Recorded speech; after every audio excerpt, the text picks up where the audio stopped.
اور اس کی تقدیس، اس کی تسبیح اور اس کی کبریائی کے بیان کے لحاظ سے گلاس میں کچھ بھی حیثیت نہیں۔ حضرات گرامی قدر، یہ تو مقام ہے جو الوہیت کا ہے کہ کائنات میں کوئی شخص بھی اللہ تبارک و تعالیٰ کی تسبیح، تقدیس، حمد اور اس کی ذات کبریا کا بیان کما حقو کرنے کا دعویٰ نہیں کر سکتا۔ جو یہ دعویٰ کرتا ہے میں سمجھتا ہوں اس کا دعویٰ جو ہے ناقص ہے اور غلط ہے۔ ہم الفاظ کا سہارا لیتے ہیں اللہ تعالیٰ کی ذات کے اوصاف کو، اس کے اسماء کو بیان کرنے کے لیے، لیکن سچی بات ہے ہمارے الفاظ ناقص ہیں، اللہ کی ذات بلند ہے۔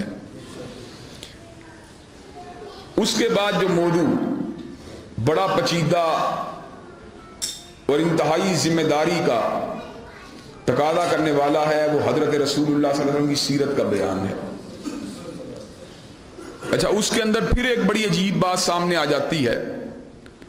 وہ بات یہ ہے کہ حضرت رسول اللہ صلی اللہ علیہ وسلم کا ذکر سیرت نگاروں نے کیا، سوانح نویسوں نے کیا، محدثین نے کیا، مجتہدین نے کیا، علماء نے کیا، خطیبوں نے کیا، محبوں نے کیا، پیاروں نے کیا، پیار کرنے والوں نے کیا، شعراء نے کیا۔ حسان ابن ثابت نے حضرت رسول اللہ کا ذکر کیا لیکن شاعری کی زبان میں کیا، شعراء نے کیا۔ حضرت رسول اللہ صلی اللہ علیہ وسلم کی سیرت مبارکہ اور مطہرہ کا بیان اپنے اپنے انداز میں آپ سے محبت کرنے والے، آپ سے عقیدت رکھنے والے، آپ کے پیار کا دھم بننے والے، آپ کے جانثار، آپ کے پروانے اپنے اپنے انداز میں کرتے رہے ہیں۔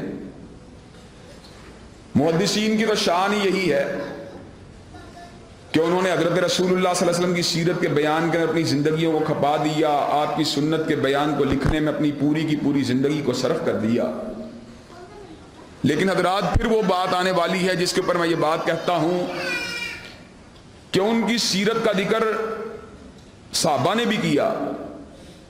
روایات کے اندر جو آپ کے افعال ہیں، آپ کے کردار کی باتیں ہیں، وہ تو آپ کے سامنے ہیں۔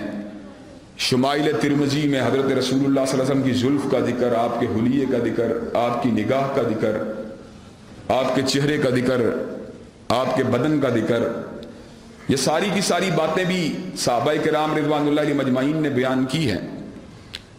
لیکن پھر ایک بات ایسی آتی ہے جس میں بریک لگانی پڑ جاتی ہے کہ ان کا ذکر کیسے کیا جائے کہ میرے اللہ نے خود ان کا ذکر کیا ہے۔ کہ اللہ کا ذکر کرنا مشکل کہ انبیاء علیہ السلام بھی ان کی ذات کا استحضار نہیں رکھتے، کما حقہ، جتنا وہ ہے اتنا استحضار کوئی بھی نہیں رکھتا۔ صرف اللہ کو پتا ہے وہ کون ہے، اس کی صفات کیا ہیں، اس کا علم کیا ہے۔ اللہ کے بعد مخلوقات میں سب سے زیادہ انبیاء کو پتا ہے، رسول اللہ کو پتا ہے، لیکن ان العظم رسولوں میں سے ایک ہستی وہ ہیں جنہوں نے ایک جھلک بھی نہیں دیکھی اور بے ہوش ہو گئے۔ تو یہ بات کا دعویٰ کرنا مشکل ہے کہ کما حقہ پوری طرح اللہ تبارک و تعالیٰ کی ذات اور اوصاف کا احاطہ کائنات میں کوئی ذات کر سکتی ہے، یہ بات کا دعویٰ کرنا بہت مشکل ہے۔ حضرات گرامی قدر، اسی طرح حضرت رسول اللہ صلی اللہ علیہ وسلم کی سیرت مبارکہ کا یہ کمال ہے کہ خالق کائنات خود ان کی تعریف کرتے ہیں، ہم کیوں کر کما حقہ ان کی تعریف کر سکتے ہیں؟ جس کا ذکر خالق کرتا ہو مخلوق اس کے ذکر کا حق ادا نہیں کر سکتی۔ اور پھر اللہ تعالیٰ نے اتنی شان عطا کی، اتنا مقام عطا کیا کہ میرے اللہ نے کہہ دیا وَرَفَعْنَا لَكَ ذِكْرَكَ، حبیب ہم نے تیرے ذکر کو بلند کر دیا۔ اور سچی بات ہے میرے نبی کا ذکر اتنا بلند ہے، اتنا بلند ہے کہ اللہ کی قسم پوری کائنات میں کسی کا ذکر بھی میرے نبی اتنا بلند نہیں۔ حضرت عیسیٰ علیہ السلام کائنات کے اندر وہ دوسری ہستی ہیں جن سے نسبت کرنے والے، پیروکاروں کی تعداد نہیں میں کہہ رہا، پیروکار تو ان کے بھی مسلمان ہی ہیں، مسیحی لوگ ان کے پیروکار نہیں، لیکن نسبت کرنے والے لوگ مسیحی ہیں۔ پیروکار اگر دنیا میں حقیقی معنوں میں سیدنا عیسیٰ کا ہے تو وہ مسلمان ہی ہیں۔ اور یہ چلتے چلتے ایک چھوٹی سی دلیل یہاں پر اس حوالے سے بھی دے دینا چاہتا ہوں۔ اللہ تعالیٰ نے قرآن مجید میں سیدنا عیسیٰ کو مخاطب ہو کے الفاظ کہے وَإِذْ قَالَ اللَّهُ يَا عِيسَىٰ إِنِّي مُتَوَفِّيكَ وَرَافِعُكَ إِلَيَّ، وَمُطَهِّرُكَ مِنَ الَّذِينَ كَفَرُوا وَجَاعِلُ الَّذِينَ اتَّبَعُوكَ فَوْقَ الَّذِينَ كَفَرُوا إِلَى يَوْمِ الْقِيَامَةِ. پہلے حصے کو چھوڑتا ہوں، وہ مردیوں کے ساتھ مناظرے والا حصہ ہے، دوسرے حصے کا ذکر کرتا ہوں. میرے اللہ نے اعلان فرما دیا وَجَاعِلُ الَّذِينَ اتَّبَعُوكَ فَوْقَ الَّذِينَ كَفَرُوا إِلَى يَوْمِ الْقِيَامَةِ. اے عیسیٰ، جو تیری پیروی کرنے والا ہوگا، جو تیرے نقش قدم پہ چلنے والا ہوگا، قیامت کی دیواروں تک وہ غالب رہے گا، وہ مغلوب نہیں ہوگا. حضرات گرامی قدر اب ذرا غور کرنا، مومن و مسلمان کس طرح ان کا پیروکار ہے. مسیحی حقیقی معنوں میں ان کا پیروکار نہیں. یہ اصل بحث میری نہیں، لیکن یہ ضمنی نقطہ آپ حضرات کے سامنے بیان کرنا ضروری سمجھتا ہوں. کیسر مسیحی تھا، عیسائی تھا، حضرت عمر فاروق مسلمان تھے، ٹکراؤ ہوا، کیسر مغلوب ہو گیا، حضرت عمر غالب آ گئے. وَجَاعِلُ الَّذِينَ اتَّبَعُوكَ فَوْقَ الَّذِينَ كَفَرُوا إِلَى يَوْمِ الْقِيَامَةِ. اللہ نے کہا عیسیٰ کا پیروکار جو ہے وہ غالب آئے گا کفار کے اوپر. چونکہ کیسر سچا پیروکار نہیں تھا، سیدنا فاروق اس کے اوپر غالب آ گئے. صلاح الدین کی تلوار چلی رچرڈ کے خلاف، رچرڈ سچا پیروکار نہیں تھا، صلاح الدین اس کے اوپر غالب آئے. وَجَاعِلُ الَّذِينَ اتَّبَعُوكَ فَوْقَ الَّذِينَ كَفَرُوا إِلَى يَوْمِ الْقِيَامَةِ. اللہ نے کہہ دیا جو تیرا سچا پیروکار ہوگا وہ کافروں پہ غالب رہے گا. حضرات گرامی قدر رچرڈ کو گرا کے سیدنا صلاح الدین نے دنیا والوں کو بتلا دیا کہ قرآن کے الفاظ کے اندر رچرڈ جو ہے وہ حضرت عیسیٰ کا پیروکار نہیں بلکہ صلاح الدین سیدنا عیسیٰ کا پیروکار ہے. حضرات گرامی قدر لیکن آج مسلمان مغلوب ہے، آج مسلمان مغلوب ہے. جبکہ اللہ نے کہا وَجَاعِلُ الَّذِينَ اتَّبَعُوكَ فَوْقَ الَّذِينَ كَفَرُوا إِلَى يَوْمِ الْقِيَامَةِ. اس کا مطلب یہ ہے آج کا مسلمان نہ تو حضرت رسول اللہ کا سچا پیروکار ہے، نہ سیدنا عیسیٰ کا سچا پیروکار ہے. اگر سچا پیروکار ہو سیدنا عیسیٰ کا تو اللہ کی قسم ہے آج کا مسلمان بھی مغلوب نہیں ہو سکتا. جب دجال کے ساتھ سیدنا عیسیٰ کا مارکا ہوگا، دجال مغلوب ہوگا، سیدنا عیسیٰ کے ساتھ لشکر اسلام غالب ہوگا. اس لیے کہ یہ میرے اللہ کا فیصلہ ہے. وَجَاعِلُ الَّذِينَ اتَّبَعُوكَ فَوْقَ الَّذِينَ كَفَرُوا إِلَى يَوْمِ الْقِيَامَةِ کہ سیدنا عیسیٰ اور ان کی جماعت قیامت کی دیواروں تک غالب رہے گی. اس کا مطلب ہے تاریخ اسلام اور انسانیت کو پڑھ کے دیکھ لیں، جب مسلمان عیسائیوں پہ غالب آئے سچے پیروکار عیسائی نہیں بلکہ مسلمان تھے.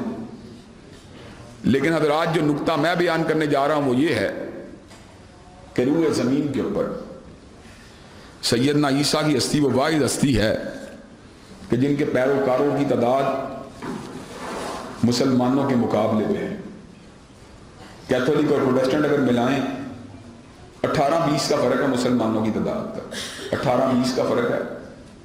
مسلمانوں کی تعداد بھی 1.5 ارب سے زیادہ ہے اور عیسائیوں کی تعداد بھی 1.5 ارب سے زیادہ ہے. روح زمین کے اوپر واحد جماعت جس کی نسبت سیدنا عیسیٰ کے ساتھ ہے وہ تعداد میں ہمارے برابر ہے یا کچھ زیادہ بھی ہو سکتی ہے. لیکن حضرات گرامی قدر بارفان اللہ کا ذکر پہ ذرا غور کرنا. میں نے عیسائی ملکوں کا سفر کیا، میں ڈنمارک بھی گیا ہوں، اٹلی بھی گیا ہوں، برطانیہ بھی گیا ہوں، سویڈن کے بھی ایک آدھ شہر کو میں نے ٹچ کیا ہے. حضرات گرامی قدر پاکستان کے اندر بھی عیسائیوں کے گرجے ہیں. اتوار کے اتوار عیسائی گرجا گھروں میں جاتے ہیں، نام عیسیٰ کی صدا نہیں آتی، گھنٹے کی آواز آتی ہے. عیسیٰ علیہ السلام کے نام کی آواز نہیں آتی، گھنٹے کی آواز آتی ہے. حضرات گرامی قدر لیکن اس کے مد مقابل ذرا بارہ فان اللہ کا ذکر پہ غور کرنا. مسجد پاکستان میں ہو یا ہندوستان میں ہو یا امریکہ میں ہو یا افغانستان میں ہو یا مکہ میں ہو یا مدینہ میں ہو یا برطانیہ میں ہو یا امریکہ میں ہو، یورپ میں ہو یا افریقہ میں ہو، صبح کا وقت ہو تو فجر کی اذان کے وقت، دوپہر کا وقت ہو تو ظہر کی اذان کے وقت، سورج کے چڑھنے اور ڈوبنے کے درمیانی اوقات کا وقت ہو تو عصر کے وقت، ڈوبنے کے بعد کا وقت ہو تو مغرب کے وقت، اندھیرے کا وقت ہو تو عشاء کے وقت، پوری دنیا کے ہر کنارے سے آواز آتی ہے اشہدو اللہ الہ الا اللہ، ساتھ ہی آواز آتی ہے اشہدو ان محمد رسول اللہ. کائنات کا ہر کنارہ میرے نبی کے نام نامی کے ساتھ گونج رہا ہوتا ہے. روئے زمین کا کوئی کنارہ ایسا نہیں جہاں پر نام نبی کے ڈنکے نہیں بجتے. کوئی کنارہ ایسا نہیں. دارالکفر کے اندر بھی میرے نبی کے نام کے ڈنکے بج رہے ہیں, دارالسلام کے اندر بھی میرے نبی کے نام نامی کے اور حضور کے اسم گرامی کے ڈنکے بج رہے ہیں. اللہ نے جو شان اور مقام میرے نبی کو دیا ہے, ذکر کے لحاظ سے بھی کائنات میں کوئی اس کا مقابلہ نہیں کر سکتا. اور حضرات گرامی قدر پھر جہاں تک تعلق ہے آپ کی منقبت کی بات کا, آپ کے اوپر بھیجی جانے والی رحمتوں کی بات کا, آپ کے میزان حسنات کی بات کا, آج میں آپ کو چلتے چلتے یہ بات بھی بتاؤں گا, اور انشاءاللہ اس کے بعد, اس بات کے بعد انشاءاللہ میں ٹو دی پوائنٹ اپنے موضوع کے اوپر آنے والا ہوں. حضرات گرامی قدر, میں میزان حسنات کی بات کرنے کے لیے جا رہا ہوں کہ حضرت رسول اللہ کا میزان حسنات کتنا بلند ہے. آپ نے کبھی اس کے بارے میں پہلے شاید غور نہ کیا ہو, لیکن آج جو میں بات بتاؤں گا انشاءاللہ آپ غور کرنے کے قابل ہو جائیں گے کہ حضرت رسول اللہ صلی اللہ علیہ وسلم کتنی نیکیوں کے ڈھیروں کو اپنے ساتھ جو ہیں اپنے میزان حسنات میں لیے ہوئے, آپ سوچ بھی نہیں سکتے. حضرات قرآن میں اللہ نے ایک فارمولہ بیان کیا. اللہ نے کہا وَنَكْتُبُ مَا قَدَّمُوا وَآثَارَهُمْ. اللہ صرف ان اعمال کو نہیں لکھتا جو انسان اپنی زندگی میں کرتا ہے, بلکہ اللہ ان اعمال کو بھی لکھتا ہے جو انسان کے پیچھے آتے ہیں. پیچھے والے آنے والے عمل کون سے عمل ہیں؟ میں نے مسجد کو بنا دیا, مسجد میں لوگ نمازوں کو ادا کرتے رہے, میرے نامہ اعمال کے اندر جو ہے حسنات داخل ہوتی رہیں گی. میں نے بچوں کی دینی تربیت کر دی, میرے بچے دین پہ چلتے رہے, جب تک چلتے رہیں گے میرے نامہ حسنات میں اضافہ ہوتا رہے گا. میں نے کتاب کو لکھ دیا, جب تک لوگ کتاب پڑھتے رہیں گے میرے نامہ حسنات میں اضافہ ہوتا رہے گا. میں نے نماز کی دعوت دی, جب تک لوگ نماز پڑھتے رہیں گے میری دعوت کو سننے والے مجھے فائدہ ہوتا رہے گا. میں نے عمرے حج کا طریقہ لوگوں کو سکھلا دیا, جب تک لوگ عمرہ حج کرتے رہیں گے مجھے فائدہ ہوتا رہے گا.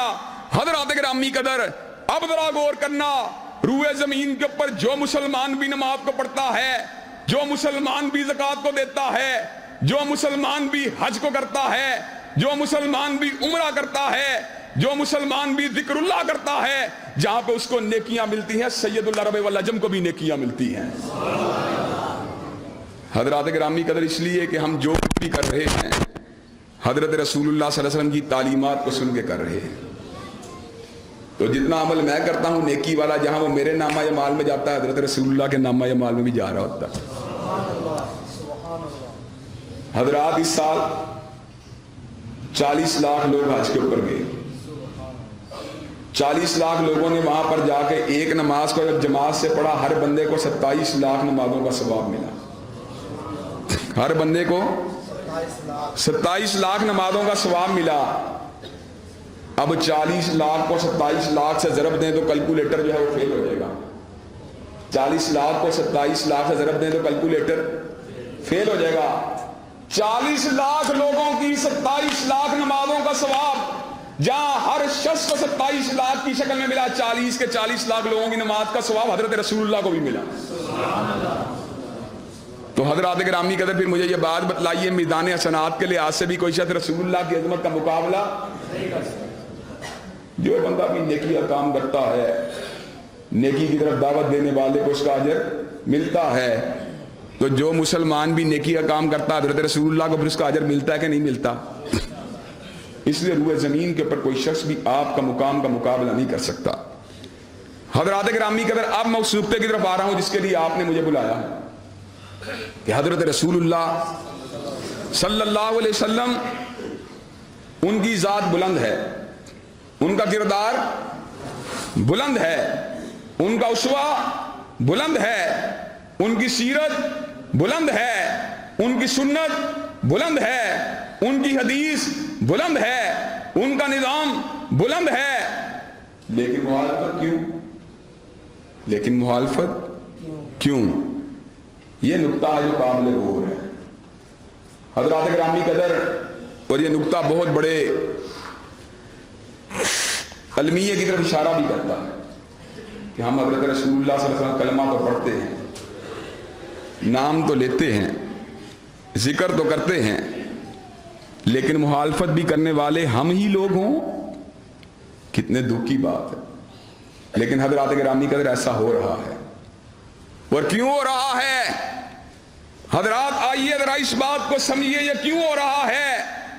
پہلا نقطہ جس کا ذکر میرے اللہ نے کر دیا، وَكَذَلِكَ مَا أَرْسَلْنَا مِن قَبْلِكَ فِي قَرْيَةٍ مِّن نَذِيرٍ إِلَّا قَالَ مُتْرَفُوهَا إِنَّا وَجَدْنَا آبَاءَنَا عَلَىٰ أُمَّةٍ وَإِنَّا عَلَىٰ آثَارِهِم مُّقْتَدُونَ قَالَ وَلَوْ جِئْتُكُم بِأَهْدَىٰ مِمَّا وَجَدتُّمْ عَلَيْهِ آبَاءَكُمْ قَالُوا إِنَّا بِمَا أُرْسِلْتُمْ بِهِ كَافِرُونَ۔ میرے اللہ تبارک و تعالیٰ نے اس نقطے کا اعلان خود ہی فرما دیا کہ جب بھی کسی قریہ میں کسی نبی کو بھیجا گیا، جب بھی کسی علاقے میں کسی نبی کو بھیجا گیا، جب بھی کسی بستی میں کسی نبی کو بھیجا گیا، الا قال مترفوها، تو اس بستی کے VVIP لوگوں نے، اس بستی کے 62 لوگوں نے الفاظ کہے، انا وجدنا آبانا علی امۃ وانا علی آثارہم مقتدون۔ بستی کے لوگوں نے کہا ہم نے اپنے آبا کو ایک خاص طریقے پہ پایا ہے، وَإِنَّا عَلَىٰ آثَارِهِم مُقْتَدُونَ، اور ہم ان کے طریقے کو نہیں چھوڑیں گے۔ انبیاء صاحبہ کے الفاظ کیا ہیں؟ أَوَلَوْ جِئْتُكُمْ بِأَهْدَىٰ مِمَّا وَجَدتُّمْ عَلَيْهِ آبَاءَكُمْ، کیا ہم تمہیں اس طریقے سے آگاہ نہ کریں جو تمہارے آبا کے طریقے سے بہتر ہے؟ جواب کیا ملا؟ إِنَّا بِمَا أُرْسِلْتُمْ بِهِ كَافِرُونَ، اور جاؤ ہم تمہارا تو انکار کر دیں گے، باپ دادے کا طریقہ نہیں چھوڑیں گے۔ میرے اللہ نے کہا کہ نبیوں کی سب سے بڑی مخالفت کا پہلا سبب، بڑا سبب آبا پرستی ہے۔ میرا باپ غلطی نہیں کھا سکتا، میرا دادا غلطی نہیں کھا سکتا، میرا نانا غلطی نہیں کھا سکتا۔ فرعون نے بھی اسی وجہ سے سیدنا موسیٰ علیہ السلام کو پکڑنے کی کوشش کی، اسے پتا تھا لوگ آبا و اجداد سے بڑا پیار کرتے ہیں۔ اس نے سوال پھینک دیا، اس نے کہا فما بال القرون الاولی، سابقہ لوگوں کا انجام تو بتا موسیٰ کیا ہوگا؟ کا علمھا عند ربی فی کتاب لا یضل ربی ولا ینسا۔ کہا آبا و اجداد کی بات چھوڑ، اپنی میری بات کر۔ علمھا عند ربی فی کتاب لا یضل ربی ولا ینسا، جہاں تک آبا و اجداد کی بات ہے ان کا علم میرے اللہ کے پاس ہے، نہ میرا رب کبھی بھولا ہے نہ کبھی گمراہ ہوا ہے، وہ ان کو معاملہ ان کے ساتھ ہے، تو اپنی بات کر، میری بات کر۔ حضرات گرامی قدر، باپ کی بات ٹھیک ہے، باپ بڑا ہے، قابل احترام ہے، قابل عزت ہے، لیکن تب تک جب اس کی بات رسول اللہ کی بات کے ساتھ نہیں ٹکراتی۔ جب اس کی بات رسول اللہ کی بات کے ساتھ ٹکرا جائے گی، پھر باپ کی بات کو رد کیا جائے گا، پھر باپ کی بات نہیں چلے گی، پھر چلے گی تو فاطمہ کے بابا کی بات چلے گی صلی اللہ علیہ وسلم۔ حضرات بات کو مزید کھل کے اپنی ذات کے حوالے سے بھی کہہ دینا چاہتا ہوں، ایک طرف حضرت شہید ملت کی بات ہو اور دوسرے فاطمہ کے بابا کی بات ہو، اللہ کی قسم شہید ملت کی بات نہیں چل سکتی۔ بات اگر چلے گی کالی کملی والے کی چلے گی، نانا کی بات۔ حافظ محمد گوندلوی رحمۃ اللہ علیہ میرے نانا ہیں، 70 برس بخاری شریف کو پڑھانے والے اور حدیث کی شمع کو جلانے والے، لیکن حضرات گرامی قدر جب حسنین کے نانا کی بات ہوگی، حضرت حافظ محمد گوندلوی کی بات نہیں چل سکتی۔ بات اگر چلے گی کالی کملی والے کی چلے گی۔ حضرات یہ عقیدہ ہے جسے اہل اسلام کو اپنانے کی ضرورت ہے۔ پہلا سبب حضرت رسول اللہ صلی اللہ علیہ وسلم کی مخالفت کا پہلا سبب آبا و اجداد کی بات کو ماننا، دوسرا سبب اکابرین کی بات کو ماننا، اپنے بڑوں کی بات کو ماننا۔ یار میری مسجد کے امام نے یہ کہا ہے، میرے علاقے کے خطیب نے یہ کہا ہے، میری فقہ کے امام نے یہ کہا ہے، میں نہیں مان سکتا، میں نہیں مانوں گا، میں ان کی بات چھوڑ دوں، میرے لیڈر نے یہ کہا ہے۔ کوئی مذہبی لیڈر کی بات کرے گا، کوئی پولیٹیکل لیڈر کی بات کرے گا، اللہ کے رسول کی بات کرنے والا جو ہے کوئی بھی نظر نہیں آئے گا۔ تو اللہ تبارک و تعالیٰ پھر قیامت کے دن کا ایک منظر کھینچتے ہیں، یوم تقلب وجوہہم فی النار یقولون یا لیتنا اطعنا اللہ واطعنا الرسول۔ جب ان کو اوندے منہ جہنم کی آگ میں گرا دیا جائے گا تو یہ کہیں گے کاش ہم نے اللہ اور اس کے رسول کی بات کو ماننا ہوتا۔ الفاظ کہیں گے ہمیں اللہ رسول کی بات سے کس چیز نے روکا؟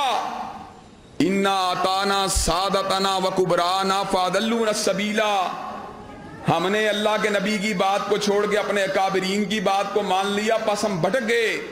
اس کا مطلب یہ ہے کتنا بھی بڑا لیڈر کیوں نہ ہو، کتنا بھی بڑا رہنما کیوں نہ ہو، کتنا بھی بڑا امام کیوں نہ ہو، جب اس کی بات حضرت رسول اللہ کی بات کے ساتھ ٹکرا جائے گی، اس کی بات حجت نہیں رہے گی، اس کی بات دلیل نہیں رہے گی۔ کہنے والا ہاں کوئی بھی ہو، کہنے والے ہاں فقہائے اربعہ ہوں، کہنے والے ہاں احمد ابن حنبل ہوں، کہنے والے ہاں امام ابو حنیفہ ہوں، کہنے والے ہاں امام شافعی ہوں، کہنے والے ہاں امام جعفر ہوں، کہنے والا کوئی بھی امام ہو، اگر اس کی بات سید ولد آدم کی بات کے ساتھ ٹکرا جائے گی، اس کی بات دلیل نہیں رہے گی، اس کی بات کو قبول نہیں کیا جائے گا۔ بات اگر مانی جائے گی کالی کملی والے کی مانی جائے گی۔ کائنات میں انبیاء کے بعد سب سے بڑا لیڈر کون ہے، سب سے بڑا انسان کون ہے؟ خیر الخلائق بعد نبی اللہ سیدنا صدیق اکبر ہے۔ مقدمے کو لایا گیا، چور نے چوری کی تھی، دایاں ہاتھ کٹ چکا تھا، بایاں قدم بھی کٹ چکا تھا، بائیں ہاتھ کے کٹنے کی باری تھی۔ سیدنا صدیق نے کہا میں اس کے بائیں ہاتھ کو کیسے کاٹوں؟ اگر میں نے اس کا ہاتھ کاٹ دیا یہ تو رفع حاجت بھی نہیں کر سکتا، کھانا بھی نہیں کھا سکتا، ضروریات زندگی کو بھی پورا نہیں کر سکتا، میں اس کے ہاتھ کو نہیں کاٹوں گا۔ پاس ہی فاروق بیٹھے ہوئے کہا سنت الید، ابو بکر تو امیر المومنین تو ہے لیکن سنت رسول اللہ کی بائیں ہاتھ کو کاٹنا ہے۔ صدیق نے سر کو گرایا، کہا اس کے بائیں ہاتھ کو کاٹ دیا جائے، اس لیے کہ جہاں پر رسول اللہ کی بات آ جائے گی وہاں صدیق کا فیصلہ بھی نہیں ہو سکتا۔ دوسرا سبب اکابرین کی بات کو ماننا، علماء کی بات کو ماننا۔ عیسائیوں یہودیوں کا چلن اللہ نے قرآن میں واضح فرما دیا، اتخذوا احبارهم ورهبانهم اربابا من دون اللہ۔ عیسائیوں اور یہودیوں نے اپنے مذہبی رہنماؤں کو اللہ کو چھوڑ کے رب بنا لیا۔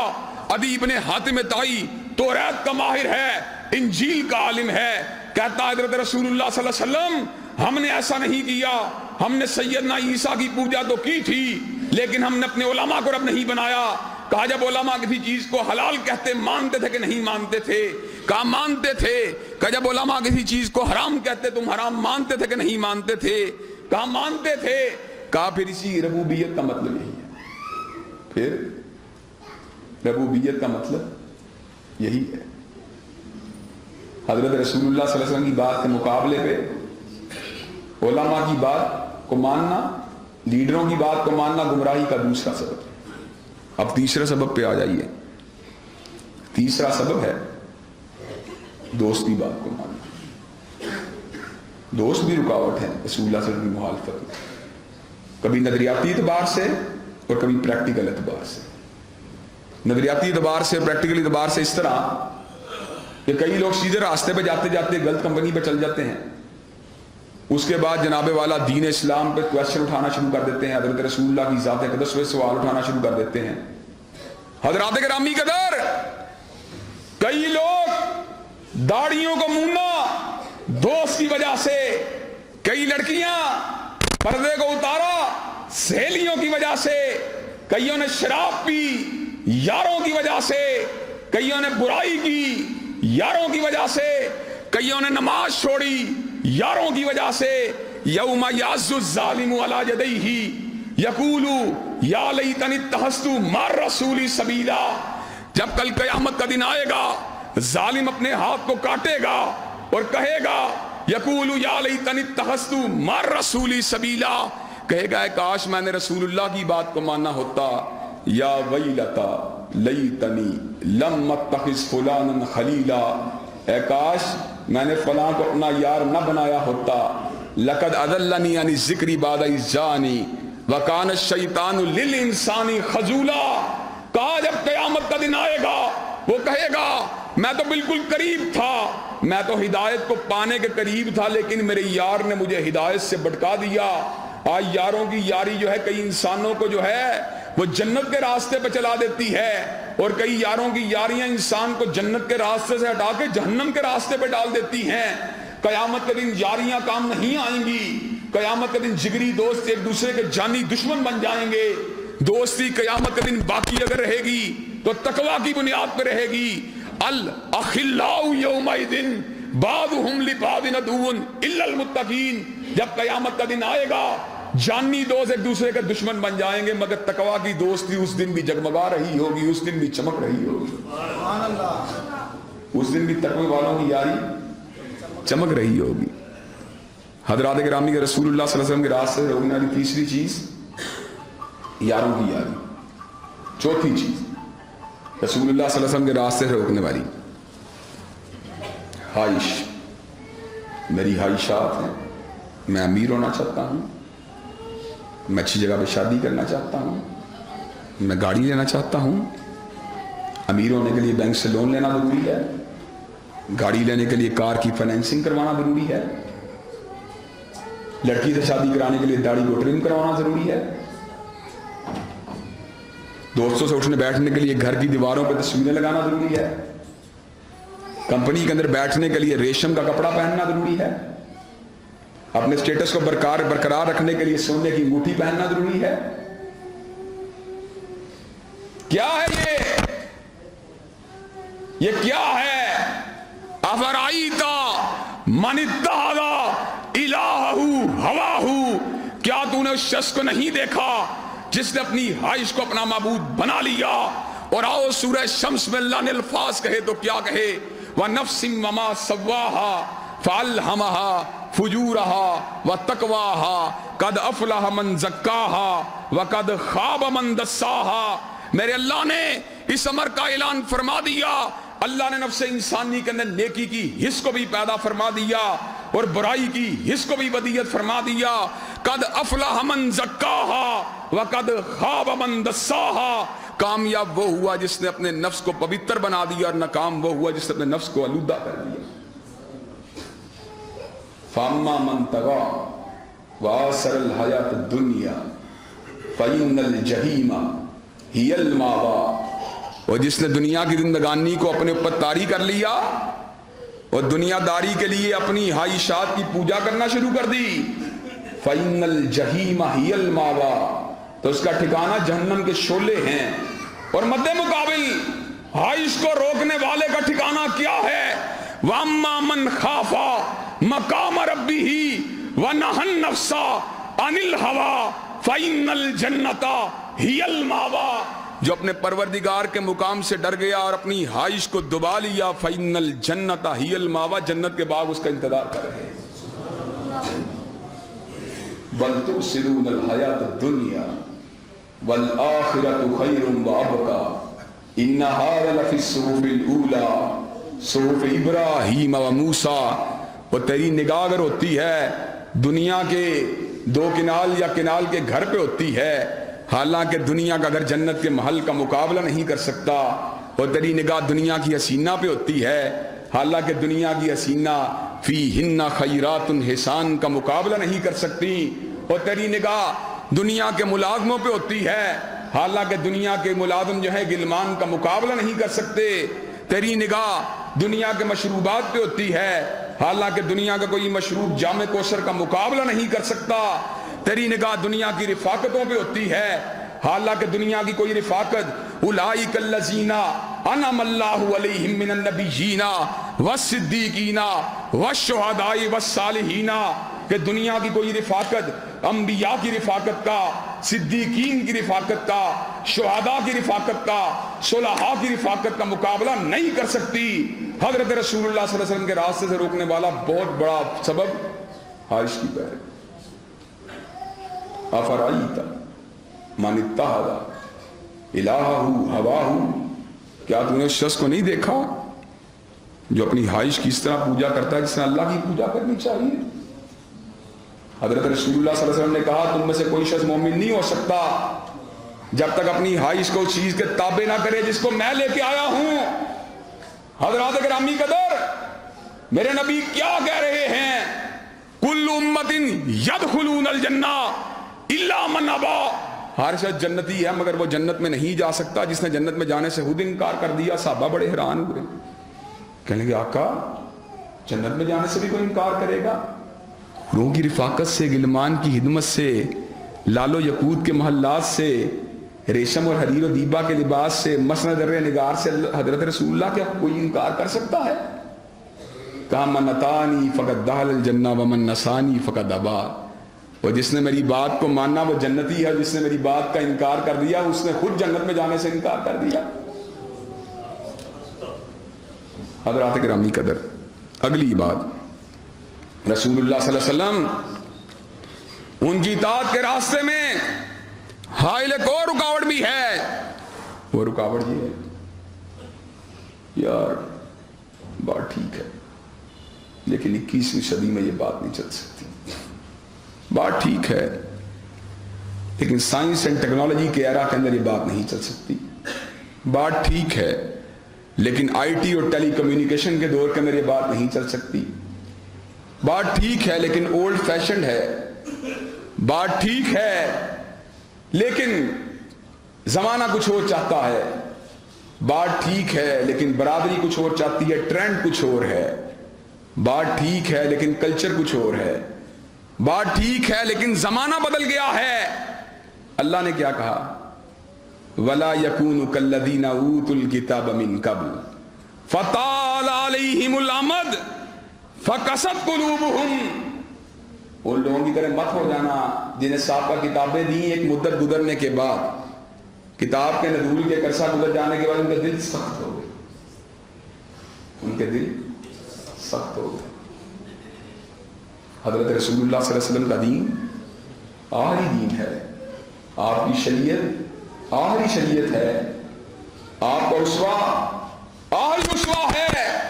حضرات گرامی قدر، قیامت کی دیواروں تک کے لیے حضرت رسول اللہ کے بعد کوئی نبی نہیں آ سکتا، کوئی رسول نہیں آ سکتا۔ ما کان محمد ابا احد من رجالکم ولکن رسول اللہ و خاتم النبیین، جو بھی رسول اللہ کے بعد دعوی نبوت کرے، چاہے مسیلمہ کذاب ہو، چاہے اسود عنسی ہو، چاہے راشد الخلیفہ ہو، چاہے علی جا محمد ہو، چاہے حسین علی مادن دانی ہو، چاہے علی محمد باب ہو، چاہے غلام احمد قادیانی ہو، اس پہ لعنتیں برستی رہیں گی، مگر حضرت رسول اللہ کے بعد کوئی نبی نہیں آ سکتا۔ یہ بات روٹن ہے نا، لیکن اگلی بات بھی سن لیں، رسول اللہ کے بعد بھیا تو آئیں گے لیکن شیما کا بھیا کبھی نہیں آ سکتا، باپ تو آئیں گے لیکن فاطمہ کا بابا کبھی نہیں آ سکتا، بیٹے تو آئیں گے لیکن آمنہ کا لہتے جگر کبھی نہیں آ سکتا، چادر اوڑھنے والے تو آئیں گے لیکن سیدنا مدثر کبھی نہیں آ سکتے، کمبل اوڑھنے والے تو آئیں گے لیکن سیدنا مزمل کبھی نہیں آ سکتے، بشارت دینے والے تو آئیں گے لیکن سیدنا بشیر کبھی نہیں آ سکتے، ڈرانے والے تو آئیں گے لیکن سیدنا نذیر کبھی نہیں آ سکتے، اور جام پلانے والے تو آئیں گے لیکن ساقی کوثر کبھی نہیں آ سکتا، سفارش کرنے والے تو آئیں گے لیکن شفیع المذنبین کبھی نہیں آ سکتا، اور امام تو آئیں گے لیکن آدم و ابراہیم کا امام کبھی نہیں آ سکتا، اور گھوڑوں پر گھاڑیوں پر بیٹھنے والے تو آئیں گے لیکن براق کا سوار کبھی نہیں آ سکتا، اور زمین کے اوپر اڑنے چلنے پھرنے والے تو آئیں گے لیکن آسمانوں کی سیر کرنے والا کبھی نہیں آ سکتا۔ حضرات گرامی قدر، کائنات میں جو بھی آئے گا اس کا مقام نیچے ہوگا، وہ کملی والے کا مقابلہ کبھی نہیں کر سکتا۔ حضرات گرامی قدر، حضرت رسول اللہ صلی اللہ علیہ وسلم آپ کی اطاعت کے راستے میں حائل کو رکاوٹ علم و تحقیق کی کمزوری، یعلمون ظاہرا من الحیات الدنیا وہم عن الآخرۃ ہم غافلون بل کذبوا بما لم یحیطوا بعلمہ، وہ لوگ جو دنیاوی اعتبار سے اپنے آپ کو بڑا اسکالر سمجھتے ہیں، شماریات کے ماہروں، طب کے ماہروں، کیمیا طبیعیات کے ماہروں، تم جتنے مرضی عالم ہو، جب تک تمہیں سنت کا علم نہیں ہے تم صحیح معنوں میں سنت کی معرفت حاصل کیے بغیر سنت کو رد نہیں کر سکتے۔ تم پی ایچ ڈی ہوگے لیکن تمہیں کیا پتا ہے سنت کیا ہے، تم انجینئر ہوگے لیکن تمہیں کیا پتا کہ حدیث کیا ہے، تم فلسفی ہوگے اپنے گھر ہو گئے، اپنے کالج میں ہو گئے، اپنے ادارے میں ہو گئے، لیکن تمہیں کیا پتا کہ حضرت رسول اللہ صلی اللہ علیہ وسلم کا فرمان کیا ہے؟ جب تک تم احادیث کی معرفت کو حاصل نہیں کرتے، جب تک تم احادیث طیبہ کو نہیں پڑھتے، جب تک تم جرح و تعدیل کو نہیں پڑھتے، جب تک تم متون احادیث کو نہیں پڑھتے، جب تک تم احادیث کی تطبیق اور ان کے اطلاق کو نہیں پڑھتے، جب تک تم ان کی شروحات کو، ان کے مقاصد کو نہیں پڑھتے، جب تک حضرت رسول اللہ کے اسوے کو نہیں پڑھتے، تم صحیح معنوں میں حضرت رسول اللہ کے فرامین مبارکہ کے مطلوب اور مقصود کو نہیں سمجھ سکتے۔ حضرت رسول اللہ صلی اللہ علیہ وسلم کے اسوے کے اوپر عمل پیرا ہونے سے بہت بڑی رکاوٹ جو ہے یہ روکنے والی ہے کہ انسان جو ہوتا ہے عالم کسی اور چیز کا ہوتا ہے، لیکن وہ دینی علم کے اندر بھی جو ہے وہ اپنی جناب چونچے مارنا شروع کر دیتا ہے۔ لوگوں نے کئی مرتبہ کہا یار ڈاکٹر عبدالسلام جو تھا وہ کتنا بڑا سائنٹسٹ تھا، کیا وہ جاہل تھا؟ ہاں دینی اعتبار سے جاہل تھا، جاہل تھا دینی اعتبار سے، اس میں کون سی ایسی بات ہے؟ اگر معیار حق فزکس کا ماہر ہونا ہے تو اگر ڈاکٹر عبدالسلام سائنٹسٹ تھا تو کیا ڈاکٹر عبدالقدیر سائنٹسٹ نہیں ہے؟ سائنٹسٹ مسلمان بھی ہوتے ہیں، عیسائی بھی ہوتے ہیں، یہودی بھی ہوتے ہیں، اہل حدیث بھی ہوتے ہیں، شیعہ بھی ہوتے ہیں، دیوبندی بھی ہوتے ہیں، بریلوی بھی ہوتے ہیں، مرزائی بھی ہوتے ہیں۔ حکیم کا مسلک، حکیم کے مسلک سے اس بات کا تعین نہیں کیا جا سکتا کہ مسلک کون سا سچا ہے۔ ڈاکٹر کی بات طب میں حجت ہو سکتی ہے، سائنس میں حجت ہو سکتی ہے، لیکن دین میں حجت نہیں ہو سکتی۔ دین میں حجت اگر کسی کی بات ہے تو کالی کملی والے کی بات ہے۔ دینی علم کو نہ جاننا یہ بھی حضرت رسول اللہ صلی اللہ علیہ وسلم کے اسوہ کامل کو ماننے میں ایک بہت بڑی رکاوٹ ہے۔ اسی طرح تنازعات امت، ان کی وجہ سے بھی کئی لوگ بدگمان ہو جاتے ہیں، شیعہ سنی سے لڑ رہا ہے، سنی بھابی سے لڑ رہا ہے، بھابی سلفی سے لڑ رہا ہے، سلفی دیوبندی سے لڑ رہا ہے، دیوبندی بریلوی سے لڑ رہا ہے۔ یار ہم کیا کریں؟ تو کیا کرے؟ اب میں تجھے بتاتا ہوں تجھے کیا کرنا چاہیے۔ جب تو سیب خریدنا جاتا ہے، تو نے کبھی سوچا دیوبندی بریلوی آپس لڑتے میں نے سیب نہیں خریدنا؟ جب تو کپڑے خریدنا جاتا ہے، تو نے کبھی سوچا شیعہ سنی کی لڑائی ہو رہی ہے میں نے کپڑے نہیں خریدنے؟ جب تو کھانا کھانے یا روٹی لینے بازار سے جاتا تو نے کبھی سوچا عیسائی مسلمان آپس میں لڑے میں نے روٹی نہیں کھانی؟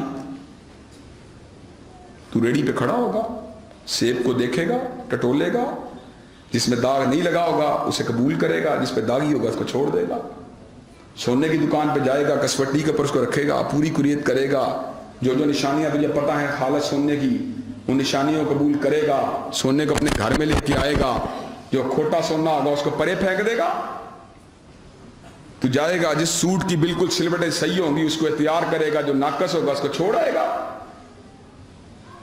حضرات گرامی قدر عجیب بات ہے، تو دنیا کے تمام دھندے اختلافات امت کے باوجود ان کو بجا لا رہا ہے، وہ سارے کاروبار بھی کر رہا ہے، ملازمت بھی کر رہا ہے، بچوں کو تعلیم بھی دلوا رہا ہے۔ جب دین کی بات آتی ہے جس کی وجہ سے تجھے حریر و دیبا کی پوشاکیں ملنی ہیں، جس کی وجہ سے تجھے انواع اقسام قسم کے جنت کے میوے ملنے ہیں، جس کی وجہ سے تجھے شراب طہور ملنی ہے، جس کی وجہ سے تجھے جام کوثر ملنا ہے، جس کی وجہ سے تجھے حضرت رسول اللہ کی شفاعت ملنی ہے، جب اس پہ عمل کرنے کی بات آتی ہے تو کہتا ہے مولوی لڑے میں کیا کروں؟ اختلافات امت جو ہے حضرت رسول اللہ صلی اللہ علیہ وسلم کے فرامین کے اوپر عمل پیرا ہونے کے لیے آج سے رکاوٹ نہیں بن سکتے۔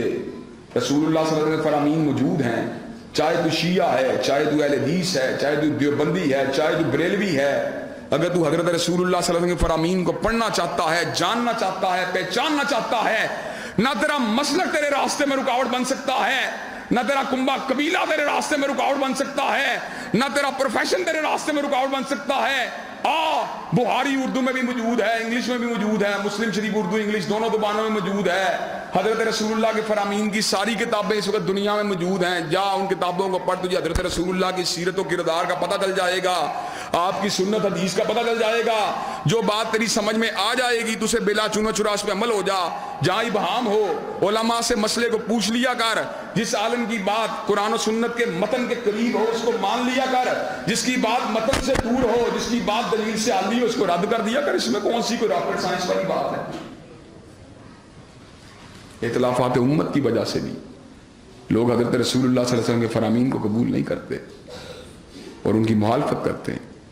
موضوع کا یہ حصہ کہ حضرت رسول اللہ صلی اللہ علیہ وسلم کے فرامین کے اوپر عمل پیرا ہونے کے راستے میں کون کون سی رکاوٹیں ہیں، وہ حصہ تو میں نے آپ کے سامنے بیان کر دیا ہے۔ اب ذرا وہ والی بات بھی سن لیں، جو حضرت رسول اللہ کی بات کو نہیں ماننے گا، کچھ باتیں تو اسی موضوع کے اندر بیان ہو گئی کہ قیامت کے دن ظالم اپنے ہاتھ کو کاٹے گا، قیامت کے دن رسول اللہ کا راستہ روکنے والا اپنے ہاتھ کو کاٹے گا۔ دوسری بات، جو حضرت رسول اللہ کا راستہ اختیار نہیں کرے گا ان کے منہ جہنم کی آگ میں گرا دیا جائے گا۔ اور تیسری بات قرآن مجید کے الفاظ میں فَلْيَحْذَرِ الَّذِينَ يُخَالِفُونَ عَنْ أَمْرِهِ أَن تُصِيبَهُمْ فِتْنَةٌ أَوْ يُصِيبَهُمْ عَذَابٌ أَلِيمٌ۔ جو حضرت رسول اللہ کی حدیث کو نہیں مانتا، جو ان کی سنت کو نہیں مانتا، جو ان کی چال کو نہیں مانتا، جو ان کی ڈھال کو نہیں مانتا، جو ان کی گفتار کو نہیں مانتا، جو ان کی رفتار کو نہیں مانتا، جو ان کی اٹھک کو نہیں مانتا، جو ان کی بیٹھک کو نہیں مانتا، جو ان کے طرز زندگی کو نہیں مانتا، جو گھریلو زندگی کو نہیں مانتا، جو آئلی زندگی کو نہیں مانتا، جو شادی بیاہ کو نہیں مانتا، جو سماج کو نہیں مانتا، جو اتوار کو نہیں مانتا، جو حلیے کو نہیں مانتا، جو لباس کو نہیں مانتا، جو حدیث کو نہیں مانتا، جو سنت کو نہیں مانتا، دنیا میں ذلیل ہوگا اور آخرت میں مالک کائنات اس کے لیے دردناک عذابوں کو تیار کر دے۔ دنیا میں فتنے کا نشانہ بنے اور آخرت میں دردناک عذاب کا نشانہ۔ اور کیا؟ اور بھی ذرا سن لو، اللہ مختلف چیزوں کی اہمیت کو بیان کرنے کے لیے قرآن مجید کے اندر مختلف طرح کی قسمیں کھاتے ہیں۔ ایک مقام ایسا ہے قرآن کا جہاں اللہ نے اپنی ربوبیت کی قسم کھائی۔ رب، جنوں کا رب، انسانوں کا رب، فرشتوں کا رب، حشرات الارض کا رب، پودوں کا رب۔ اللہ تعالیٰ کس کس چیز کا رب ہے؟ میرا عقیدہ یہ ہے کہ کائنات کا ہر پتھر پروردگار عالم کو جانتا ہے، کائنات کا رب ہر پتھر کو پہچانتا ہے۔ اور یہ بات میں نے اپنی طرف سے نہیں کہی، یہ اللہ نے کہا ہے۔ وَإِنَّ مِنْهَا لَمَا يَشَّقَّقُ فَيَخْرُجُ مِنْهَا الْأَنْهَارُ وَإِنَّ مِنْهَا لَمَا يَهْبِطُ مِنْ خَشْيَةِ اللَّهِ۔ میرے اللہ نے اعلان فرما دیا کئی پتھر ایسے ہیں اوپر کھڑے ہوتے ہیں، اللہ کا خوف آتا ہے زمین پہ گر پڑتے ہیں۔ کائنات کا ہر پتھر پروردگار عالم کو جانتا ہے، اور کائنات کا رب ہر پتھر کو پہچانتا ہے۔ اس رب نے اپنی ربوبیت کی قسم اٹھائی حضرت رسول اللہ کے فرامین مبارکہ کی اہمیت کو اجاگر کرنے کے لیے۔ میرے رب نے کہا فلا وربک لا یؤمنون حتی یحکموک فیما شجر بینہم ثم لا یجدوا فی انفسہم حرجا مما قضیت ویسلموا تسلیما۔ رب اکبر نے کہا مجھے میری ربوبیت کی قسم ہے، وہ لوگ مومن نہیں ہو سکتے جو ایک دوسرے کے اختلافات میں آپ کی بات کو آخری بات نہیں مانتے۔ وہ مومن نہیں ہے۔ اور جو مانتے ہیں، اگلی بات بھی سن لو، اور جو مانتے ہیں لیکن ماننے کے بعد دل میں تنگی محسوس کرتے ہیں، وہ بھی مومن نہیں۔ باپ نے کہا سینما نہیں جانا، باپ نے کہا گندی فلم نہیں دیکھنی، باپ کی بات مان لی لیکن دل میں کوڑتے رہے۔ ابا جناب سارے دیکھتے ہیں، ہمارے ابے کو جناب زیادہ مولویت آئی ہوئی ہے، دل میں باپ کے بعد کراہت، بے ادبی ہے، ماں کے بارے کراہت، بے ادبی ہے۔ لیکن رسول اللہ کے فرمان پہ عمل کرنے کے بعد دل میں تنگی محسوس کرنا بڑا بے ایمان ہو جاتا ہے۔ فلا وربک لا یؤمنون، داڑھی رکھی ہوئی ہے لیکن شیشے میں دیکھا تھا یار اچھی نہیں لگتی، داڑھی رکھی ہوئی ہے، شیشے میں دیکھے کہتا اچھی نہیں لگتی یار لیکن مجبوری ہے۔ نہیں، مومن پتہ کون ہے؟ داڑھی کو دیکھے کہ الحمدللہ اللہ نے مجھے پہ کرم کیا، میں نے اپنے نبی کی سنت کو رکھا ہوا۔ یہ ہے ایمان کی علامت۔ اور یہ ایمان کی علامت نہیں کہ کوئی نیکی کا کام بھی کرنا، رسول اللہ کے بارے میں بغض بھی رکھنا، اور آج چلتے چلاتے ضمنی بات ہے کہ اپنی بات کو ختم کروں گا، اسی بات اپنی بات کو ختم کروں گا۔ سکھ جو ہیں گرو نانک کا کلمہ پڑھتے ہیں، یہ چلتے چلاتے ایک بات کر رہا ہوں، ضمنی بات ہے، یہ گرو نانک کو اپنا راہبر مانتے ہیں۔ سکھ بی اے پاس ہو، ایم اے پاس ہو، PhD ہو, حتیٰ کہ صدر کی شکل اختیار کر جائے, گیانی ذیل سنگھ بن جائے یا وزیر اعظم منموہن سنگھ بن جائے, گرو نانک کے چہرے کو, گرو نانک کا جو انداز و اتوار ہے اس کی داڑھی کو نہیں مونتے.